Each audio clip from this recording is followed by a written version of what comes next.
How's it going, guys? Specchio Production here, and right in front of me, as you can see, is the all-new Toyota Land Cruiser. Now this one's available at Cornwall Toyota. So yeah, basically, if you might know, I've already actually filmed the Land Cruiser as well as the Toyota or the Lexus GX. But in this case, I can at least film the inside, so I'll show you guys the interior as well. So starting off, I think this one is the first edition, and you can tell by these round headlights and the fact that it has a color matched piece right here, which differentiates it from the 1958 model, because this piece right here is in plastic, whereas this one's color matched on the first edition.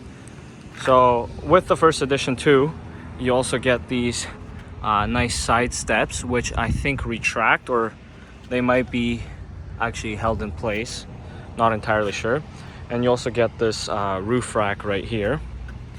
Around back, again, not much difference to the other models, except for you can see the huge roof rack. And yeah, so this is powered by the 2.5 liter 4-cylinder engine paired with the hybrid battery system, and you can see it says right there the iForce Max. And here as well, you can see it says the first edition Land Cruiser. So the main reason why I'm filming this is to show you guys the interior.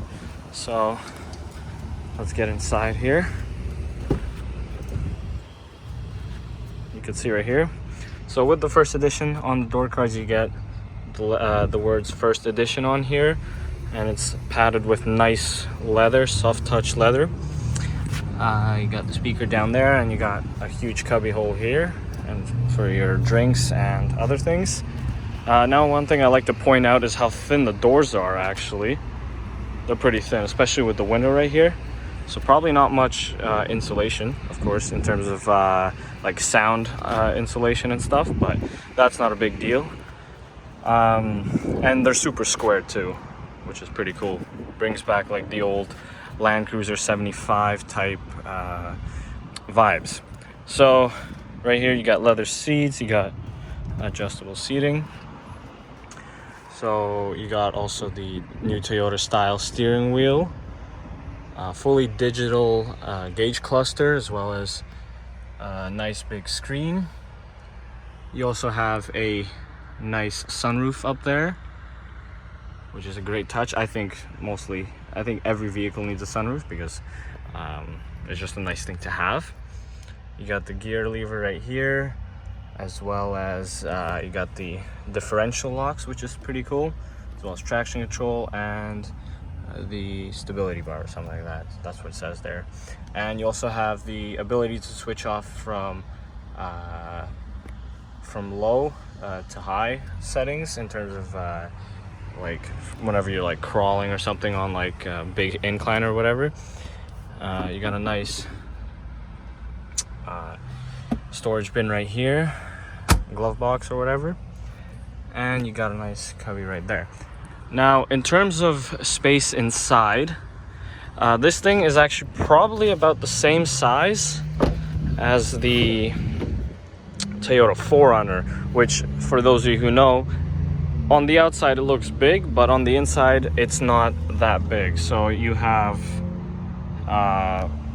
pretty much this amount of leg room. Now, I don't know who sat in here before or whatever, but either way, you still have not too much leg room, as well as yeah. And the thing is, so if I fold the seat down here, there we go. So as you could see, very interesting, but the seat folds down so that you can get into the back. But for those of you who know, or for those of you who don't know, I should say, in Canada or in North America, Land Cruisers will not have the third row seating, but you have all the third row seating amenities, just like this folding seat right here. and the cup holders back here, as well as the charging ports. So I find that pretty pretty useless in terms of, well, maybe the cup holders not, because you always need extra cup holders, and the charging port as well. But in terms of this right here, I feel like it's wasted potential, because considering how much legroom there is, they could have implemented the ability to move the seat back and forth in the 5-seater models, rather than just having them have it like this, which is not very ideal. But in terms of, I guess, like development costs and stuff, I guess it makes sense, because they would have to fully redevelop this whole rear section for just to have these seats to slide back and forth. But yeah, so right here you also get in the middle these cup holders and a little armrest, very useful. And yeah, the rear door card right here, pretty similar to the first one. It says first edition here. Yeah, so overall pretty plain and simple. And you got a dome light here as well, which is LED. Let me show you guys the rear. So one thing that's cool about this is you get the opening glass or whatever, I forgot what they're called. So if you have groceries, you don't have to open the full trunk, you could just throw them in from here. That's closed, and then let's open trunk. Automatic trunk, you can see.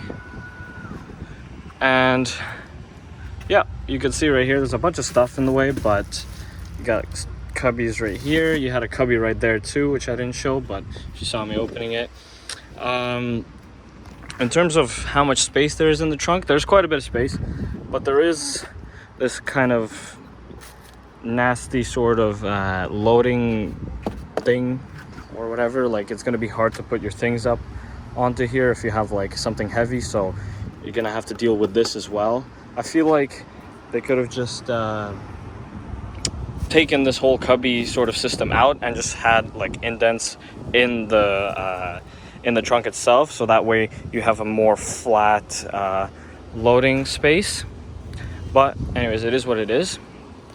And if I'm not mistaken, you have a full-size spare underneath, which is not bad. So that's that trunk. Let's close it. So pretty quick closing. Yeah, and let me actually show you guys under the hood. So we got the thing right here. Latch. Pretty square hood, that's what I like. And I love how a lot of automakers, like I said before, are bringing back the old style, old styling for SUVs and stuff, making them more boxy and stuff. Yeah, so right here is the 2.5 liter 4-cylinder engine that you can see, and you can see all these orange tubes. That's the hybrid system. I don't remember exactly how much horsepower it has or whatever, or the specs and figures, but I'll probably put it down in the comments below. There you can see, pretty techy looking engine bay. Doesn't look, I don't know, anything different. Looks like a hybrid engine bay, that's what it does. But yeah, you can close the hood, which is not closing. So we can close it properly. There we go. So basically, let me know what you guys think in the comments down below of the 2024 Toyota Land Cruiser. Personally, like I said before in my other videos, I really do like it. The only thing I don't like is probably the 4-cylinder engine. I do wish maybe some higher trim end models do get the V6, but I guess it's a great marketing move for them to sell the Lexus GX, because if you don't know, the Lexus GX does come with that 3.5 or 3.3 liter hybrid V6.